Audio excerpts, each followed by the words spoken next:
chanson aujourd'hui, qui va arriver à Colmar tout à l'heure. Au sommaire de ce lundi sport, la 75e édition du Paris-Alsace, le premier concours départemental de parcours, le 11e opus du tournoi des images et encore un peu de course à pied. Mais l'actu, c'est tout d'abord le retour en N1 de l'équipe masculine de la Société d'escrime spinalienne. 2 ans après leur relégation à Épinal, sur ces images, Quentin Lucani, Anthony Comarmont et Gabriele Simini vont retrouver le plus haut niveau national. C'est déjà le cas pour la formation féminine emmenée par Eléa Jouve, la jeune femme de seulement 19 ans qui participe ces jours-ci au championnat d'Europe U23 en Turquie et s'est classée 48e en individuel.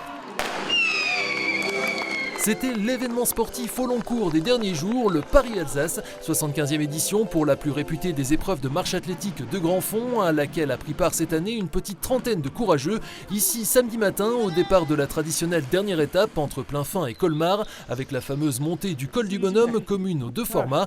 La mythique course en ligne de 450 km a été remportée cette année par le Provençal Alexandre Forestieri, ici à l'image, devant l'Alsacienne Sylvie Maison. Sur la Cabu, course par étape de 242 km, la victoire est revenue à l'ancien champion de France du 100 km, le Marnais Fabrice Henry. Seul Vosgien engagé cette année, Gilles Dasgros, originaire d'Anould et ici quasi à domicile, a pris la 2e place après un peu plus de 28 h 30 minutes de marche. Il nous racontera tout cela ce lundi soir dans l'émission Côté Sport. À quelques pas de là, dimanche, à Saint-Dié-des-Vosges, le gymnase René Perrin accueillait un événement inédit, le premier concours départemental de parcours, une discipline de rue intégrée dans le giron de la Fédération française de gymnastique depuis une dizaine d'années, sous le nom de Gym Urbaine ou Freerun, afin d'attirer notamment plus de garçons.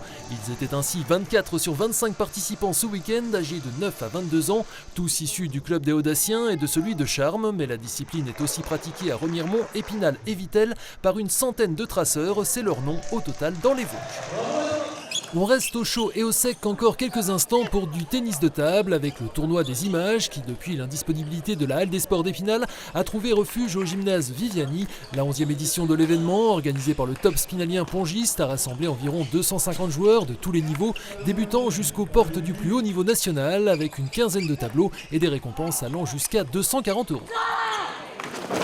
Enfin, le temps maussade ne les a pas découragés. Ils étaient environ 300 à prendre part dimanche matin au Trail des Chamois à Saulxures-sur-Moselotte, une épreuve ayant succédé au Trail des 6 communes qui avait lui-même remplacé la montée des Chamois, mais toujours organisée par le comité olympique de la Haute-Moselotte, avec 2 formats principaux, 20 km pour 700 mètres de dénivelé positif et un 10 bornes moitié moins accidenté, idéal pour une petite sortie dominicale avec la forme du moment. C'est une course sympathique, 10 km, ça nous fait plaisir de sortir le dimanche matin, moi et Jean-Michel, on court ensemble tous les dimanches et ça nous donne un objectif de temps en temps, encore sympathique comme ça. Je me suis un petit peu blessée, donc voilà, c'est juste finir. On serre les dents, ça passe généralement. Après, si vraiment j'ai trop mal, j'arrêterai. Je marcherai, je profiterai du paysage. Lui n'a pas eu trop le temps d'en profiter. Lambert Clément, ici à l'image, a amélioré de 6 minutes le record du long format en devançant le lauréat 2023 Émilien Antoine et Nathan Cereza du COHM. Première féminine, la locale Anne-Lise Godefroy a pris la 14e place du scratch. Marie-Lou Pierrat a fait encore mieux en se hissant en 7e position du 10 km remporté par le Belge Théodore Dardenne. Prochain rendez-vous hors stade dimanche avec les foulées de Vittel.